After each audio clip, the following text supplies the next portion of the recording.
Welcome to another Top 3 Tuesday. My name is Ed, and as usual I'd like to say thank you to those of you who left comments on the last video, and a special thank you to those of you who left video responses. There were actually quite a few video responses last week, more than I'm used to getting.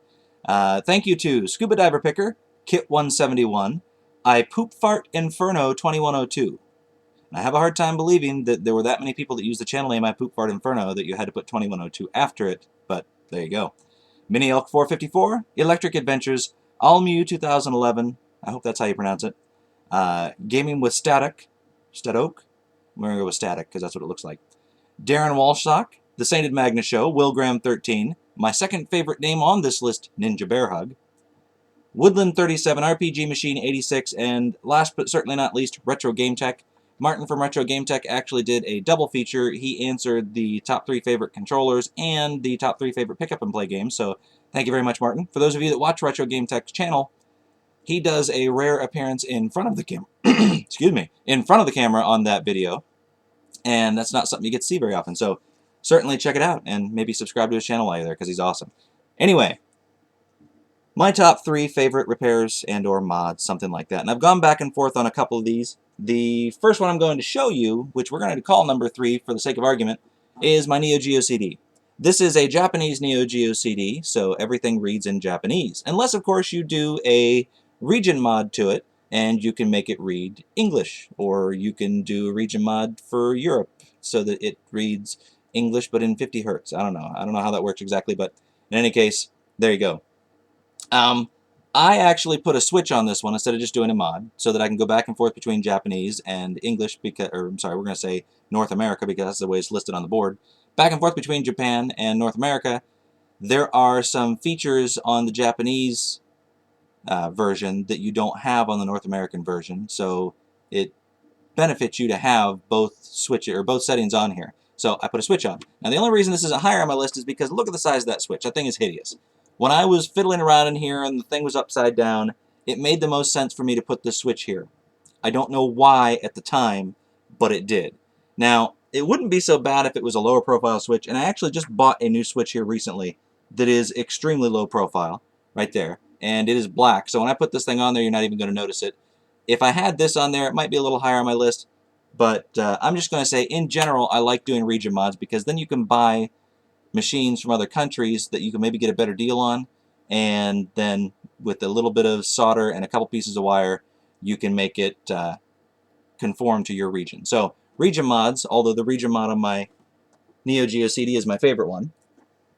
Now I'm not really sure which one of these I want to do as number 1, so they could really be tied for number 1, but for the sake of argument I'm going to go with this one. This is another type of mod. Since it's not a specific mod, I'll make this number 2. This is my Atari 7800 Pro system.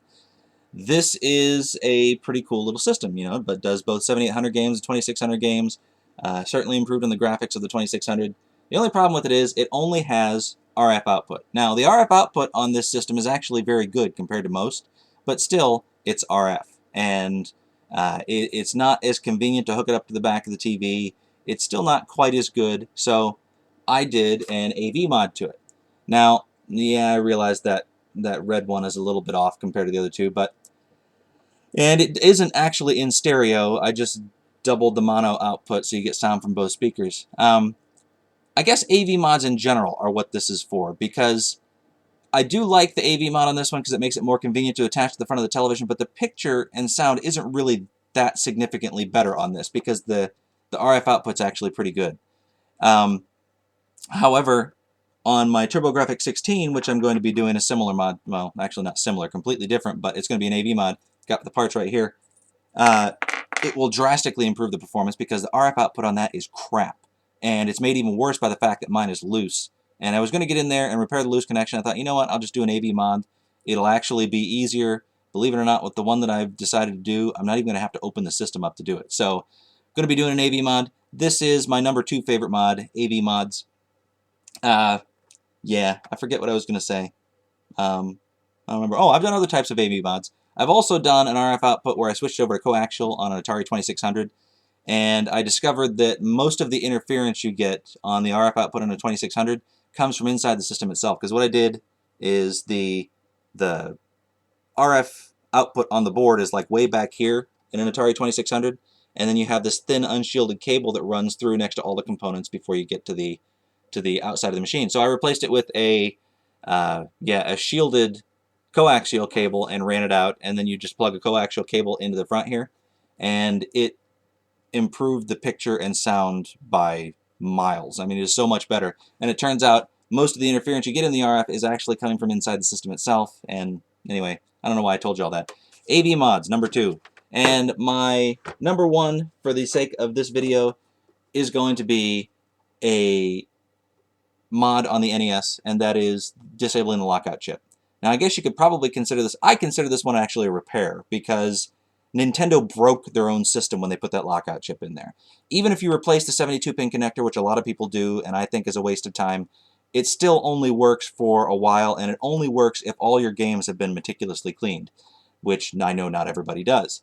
But when you go in there and you're replacing the 72-pin connector, it is a very simple thing to take out another 6 or 8 screws, I can't remember, and but disable the lockout chip. You cut one little leg on a chip, and this thing will work like it's brand new, and you won't have any more problems with it. Now, I do take the 72-pin connectors out. I'll use a little tool I have to bend the pins up, and I'll clean all the pins, but that's really all you have to do. There's no reason to spend an extra 15 or 20 bucks to put a new 72-pin connector in here. So, there you go. That one is number 1. I'd like to hear what your guys' favorite mods and or repairs are. Now, if you're like me, I am certainly not an electrician. I am not, particularly good at any of these types of things, but I do handle a soldering iron fairly well, and I can follow instructions. It's just something I've always been interested in, repairing electronics, and I would like to see what some of you guys have. Please leave comments below, or if you'd like, you can leave a video response. Thank you very much for watching.